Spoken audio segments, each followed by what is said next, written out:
तो देखिए ये अगला क्वेश्चन है। अगला क्वेश्चन क्या कहता है, इससे पहले जो है जितना क्वेश्चन है हम लोग कर चुके हैं। अगला क्वेश्चन कंटिन्यू करते हैं। क्या कहता है क्वेश्चन, किडनी कौन सी बॉडी कैविटी में पाई जाती है? एब्डोमिनल की, पेल्विक की, थोरेसिक या फिर मेडियस्टेनम? तो आप लोग इसका राइट आंसर दीजिए। राइट आंसर क्या होगा? ये जो है होगा इसका right answer option number A होगा। कैसे? देखिए यहाँ बात करते हैं किडनी का। सबसे पहले आप लोग नाम याद रखिएगा। इसको जो है हिंदी में ब्रिक भी बोलते हैं, इसको याद रखिएगा क्योंकि कभी कभी जो है ब्रिक भी दे देता है। किडनी का ही हिंदी नाम है, तो दोनों नाम याद रखेंगे क्योंकि एग्जाम में कभी हिंदी वाला नाम दे देता है, कभी इंग्लिश वाला। बॉडी कैविटी यहाँ पे बात कर रहा है। कैविटी मतलब होता क्या है? कैविटी मतलब होता है गुहा, यानी कि खाली जगह। खाली जगह को ही हम लोग कैविटी बोलेंगे। जैसे हमारा मुंह ही हो गया, यहाँ पे हम लोग का जो है दांत होता है, ये मुंह हो गया, और यहाँ पे हम लोग का दांत होता है, और मुंह में क्या होता है? खाली जगह होता है। तो हम लोग का भी माउथ है, क्या है? कैविटी है। इस कैविटी में, माउथ कैविटी में क्या रहता है? जीभ रहता है, जिससे हम लोग का टेस्ट का पता चलता है। वैसे ही पूछ रहा है कि किडनी जो है जहाँ रहता है उस कैविटी का क्या नाम है? जैसे जहाँ पे जीभ है उसको हम लोग ओरल कैविटी बोलेंगे, लेकिन किडनी जहाँ पे है उसको वो कैविटी कौन सा कैविटी बोलेगा? तो चलिए आप लोग को जो है आप लोग को फिगर के माध्यम से दिखाते हैं और सारा कैविटी दिखाते हैं। तो देखिए ये रहा पेट की गुहा, यानी एब्डोमिनल कैविटी इसको इंग्लिश में बोलते हैं। तो यहाँ पे कुछ उसका लोकेशन रहता है किडनी का। तो ये क्या हो गया, यहाँ पर इतना जो है, इतना यहाँ पे आप लोग को दिख रहा है, ये सारा इतना जो है ये पेट की गुहा यानी एब्डोमिनल कैविटी है। और इतना आप लोग देखिए, ये इतना भाग जो है वो थोरेसिक कैविटी हो गया, यानी वैक्षिक गुहा हो गया। ठीक है, और इसमें जो है आप लोग देखिए वेंट्रल कैविटी लिखा दिया हुआ है। तो ये सब भी हम लोग याद रखेंगे, क्वेश्चन में पूछ देता है। और यह कि कौन सा जो है ऑर्गन है किस कैविटी में रहेगा। तो यहाँ पे कपाल जो है गुहा हो गया। क्रेनियल कैविटी इसको इंग्लिश में बोलेंगे, यहाँ पे ओरल कैविटी रहेगा। तो ये चीज़ भी हम लोग ध्यान रखेंगे। अगर मान लीजिए आप लोगों से पूछ दे लीवर किस कैविटी में रहता है, तो लीवर भी एब्डोमिनल कैविटी में ही रहता है। लेकिन हम लोग का यूट्रस अगर बात करें तो यूट्रस जो है वो श्रोणि गुहा में आ जाएगा, यानी कि पेल्विक कैविटी में आ जाएगा। इस चीज़ को हम लोग याद रखेंगे। चलिए अगला क्वेश्चन देख लेते हैं। वेजाइना का वातावरण किस प्रकृति का होता है? अम्लीय की, क्षारीय की, न्यूट्रल की, अनिश्चित? आप लोग इसका आंसर बताइए कि वेजाइना का जो प्रकृति होता है वो उसका प्रकृति क्या है। तो इसके लिए आप लोग को जो है इसका जो है पीएच मान याद रहना चाहिए कि पीएच मान इसका कितना होता है, तभी तो आप लोग बता पाइएगा कि वो अम्लीय है या फिर क्षारीय। देखिए ये तो आप लोग को दिख रहा है एक क्वेश्चन, लेकिन ये एक क्वेश्चन है नहीं, इसमें दो क्वेश्चन छिपा हुआ है। जैसे कि आप लोग को अगर पता रहेगा कि वेजाइना का पीएच मान कितना होता है तो ही ये क्वेश्चन बन सकता है। और ये भी पता होना चाहिए कि कितना से कितना के बीच में अम्लीय बोलेंगे और कितना से कितना के बीच में क्षारीय बोलेंगे, तभी ये क्वेश्चन बन पाएगा। तो देखिए बात करते हैं वेजाइना का जो है प्रकृति क्या होता है, तो वो हो जाएगा अम्लीय, क्योंकि इसका पीएच मान कितना होता है? 3.5 से 4.5 के बीच इसका पीएच मान होता है। ये आप लोग याद रखिएगा, इसका पीएच मान 3.5 से 4.5 के बीच में आएगा। अगर जो है पीएच मान अगर पीएच स्केल पर देखते हैं तो पीएच स्केल में जो है पीएच मान कितना तक होता है? 1 से लेकर 14 तक होता है, जिसमें यहाँ पे बीच में 7 रहता है। 7 जो है वो न्यूट्रल होता है, यानी कि वो नहीं तो अम्लीय। अगर जिसका भी पीएच मान 7 होता है तो वो तो नहीं अम्लीय कहलाता है, नहीं क्षारीय यानी उदासीन कहलाता है। और 7 से इतना जिधर भी है वो अम्लीय कहलाएगा, और 7 से जितना अधिक रहेगा वो हो जाएगा क्षारीय। चलिए अगला क्वेश्चन देख लेते हैं। 169 नंबर क्वेश्चन क्या कहता है? चलिए 169 नंबर क्वेश्चन देखते हैं। आंतरिक श्वसन में गैस विनिमय कहा जाता है, यानी आंतरिक श्वसन में जो है वो गैस विनिमय कहाँ से कहाँ तक होता है? हृदय तथा फेफड़ों के मध्य, वातावरण तथा फेफड़ों मध्य, वाहिनी तथा ऊतकों के मध्य, उपरोक्त सभी। तो इसका राइट आंसर हो जाएगा ऑप्शन नंबर सी, वाहिनी तथा ऊतकों के मध्य जो श्वसन होता है वो आंतरिक श्वसन कहलाता है। श्वसन दो प्रकार का होता है, आंतरिक और बाह्य।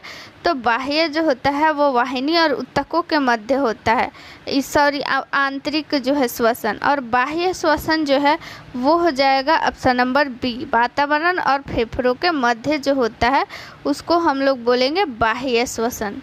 चलिए आप लोगों को फिगर के माध्यम से एक बार जो है कैसे कैसे श्वसन होता है वो सारा चीज़ जो है हम लोग डिटेल में देख लेते हैं।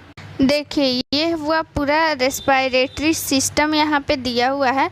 हम लोग ऐसे समझ सकते हैं कि सबसे पहले जो है हम लोग जो है वातावरण में हवा रहता है और ये हवा जो है हमारे नाक में जाता है यानी नोज़ में जाता है। उसके बाद से ये जो होता है ये नासा कपाट में जाता है यानी नेज़ल कैविटी इसको बोलेंगे, नोजल कैविटी इंग्लिश में इसको बोलेंगे नोजल कैविटी। तो सबसे पहले जो है वो एयर कहाँ आया, नोज़ में आया, नोज़ से उसके बाद आया नेज़ल कैविटी में आया, उसके बाद से ये नोज़ल कैविटी से होते हुए ये आएगा फेरिंग्स में। फेरिंग्स के बाद ये हुआ इतना दूर ये लैरिंग्स, उसके बाद लैरिंग्स में आ जाएगा, उसके बाद से ये इतना दिख रहा है ये आप लोग को हो गया ट्रैकिया। इस ट्रैकिया से होते हुए ये जो आप लोग को जो ये ब्रांच दिख रहा है शाखा जैसे ऐसे दिख रहा है ये हो गया ब्रोंकोलस यानी सबसे, उसके बाद जो है ये ब्रोंकाई में जाएगा, उसके बाद से ब्रोंकाई में से इसके बाद से देखिए ऐसे ऐसे संरचना बना हुआ है इसमें, उसके बाद से इसमें जो है गोल गोल जो है ऐसा राउंड राउंड टाइप का एक ऐसा गुच्छा टाइप का एक संरचना आप लोग को दिख रहा होगा। ये हो गया, ये क्यों, ये ब्रोंकाई हो गया। यहाँ पे ऐसे ऐसे ये जो संरचना मोटा वाला और ये इस मोटा में से जो शाखा निकला हुआ है वो हो जाएगा ब्रोंकियोलस। यहाँ पे जो ऐसे ऐसे गोल गोल टाइप का ये निकला हुआ है वो हो जाएगा ब्रोंकियोलस और ब्रोंकाई। और उसके बाद से ये जो गोल गोल वाला संरचना आप लोग को दिख रहा है यहाँ पे आप लोग गोल वाला संरचना देखिए यहाँ पे आप लोग ध्यान से देखिए गोल गोल, ये हो गया एल्वियली।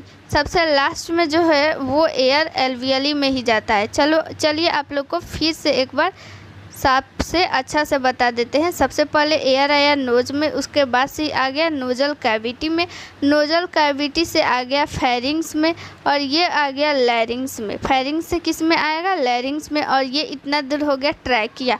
लैरिंग्स के बाद से किस में आएगा, ट्रैकिया में। उसके बाद से ब्रोंकोलस में आएगा, ब्रोंकाई में आएगा। उसके बाद से ब्रोंकाई में से ये हो गया ब्रोंकाई और इसमें से जो शाखा निकला हुआ है ये हो गया ब्रोंकियोलस।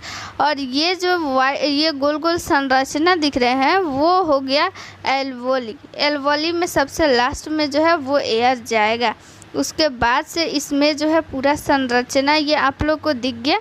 उसके बाद से ये एयर जो है वो ब्लड में मिल जाता है। उसके बाद से जो है ये सेल में, सेल के बाद ऊतक में, ऐसे जो है वो एयर पूरे ऑर्गन में फैल जाता है। तो ये चीज़ आप लोग सीक्वेंस इसका याद रखिएगा।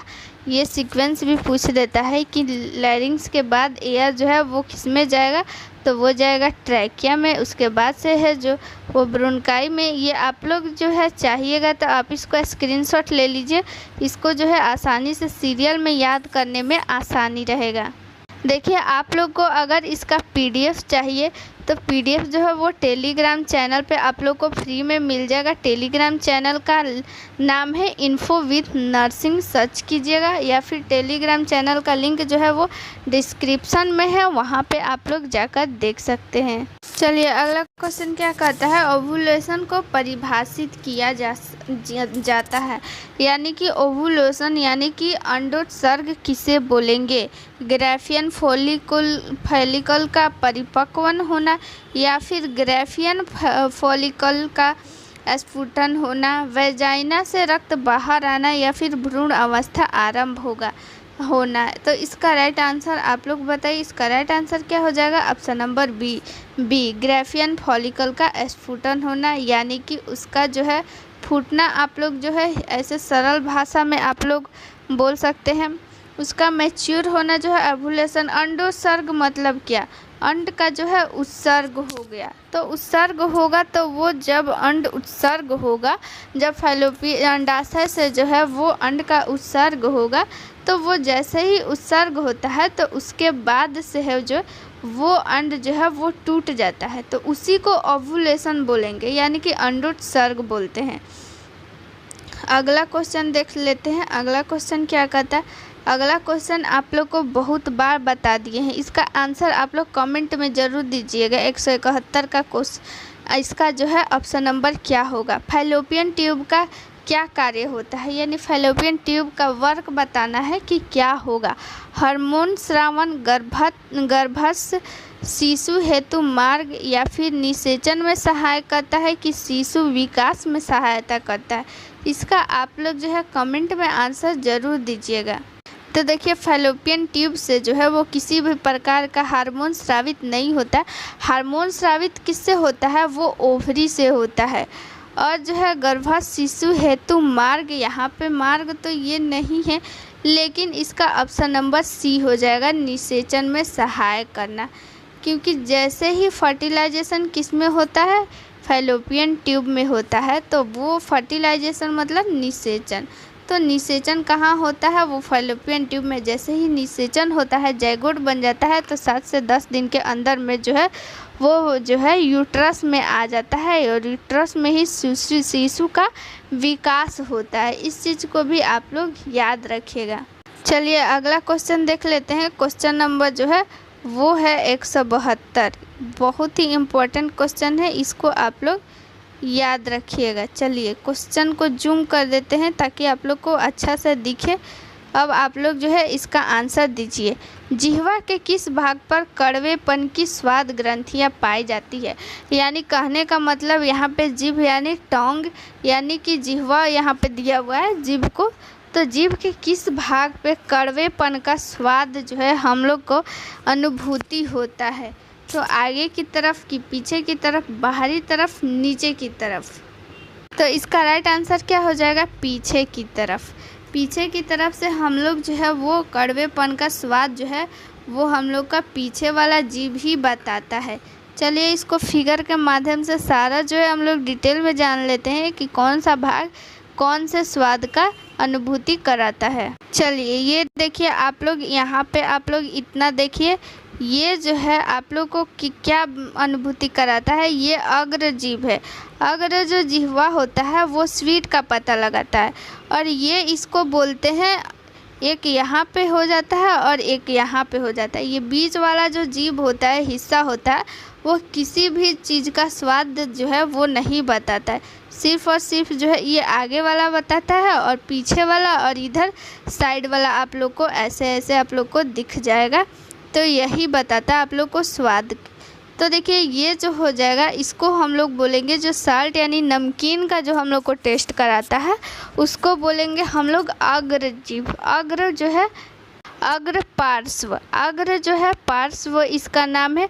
और ये जो आप लोग को एक दिख रहा है ये वाला, ये जो हो जाएगा वो पश्च पार्श्व जीभ हो जाएगा। ये अग्र पार्श्व जीभ और ये पश्चिम पार्श्व जीभ, क्योंकि पीछे है तो इसलिए इसको पार्श्व। पार्श्व क्यों बोल रहे हैं? क्योंकि ये जो है साइड में जो है, यानी साइड में जो है उसको पार्श्व बोलते हैं, तो ये साइड में है इसलिए। और ये इतना भाग जो है आगे है तो ये अग्र पार्श्व हो गया, और ये पीछे है तो पश्च पार्श्व।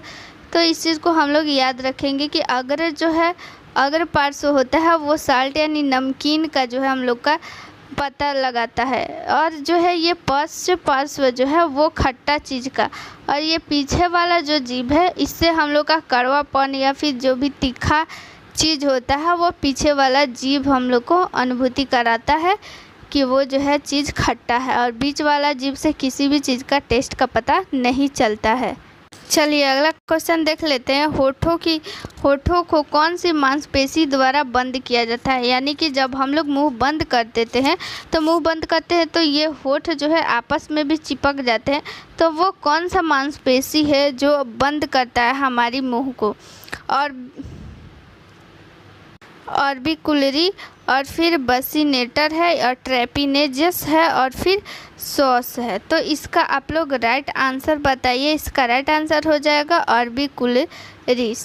ये मांसपेशियाँ जो है ऑर्बिकुलरिस, यही मांसपेशियाँ जो हमारे मुंह को बंद करने का काम करती है। आप लोग का जो मुंह बंद करने वाली मांसपेशियाँ होती है उसकी आप लोग लोकेशन देख लीजिए। ये जो होता है ये इतना, यही होता है ऑर्बिकुलरिस मांसपेशी यानी मसल्स। यही जो है हम लोग को मुंह बंद करने में सहायता करता है। तो आप लोग इस लोकेशन को भी याद रखिएगा। चलिए अगला क्वेश्चन देख लेते हैं। पैरों के पिंडली वाले भाग में कौन सी मांसपेशियाँ पाई जाती है?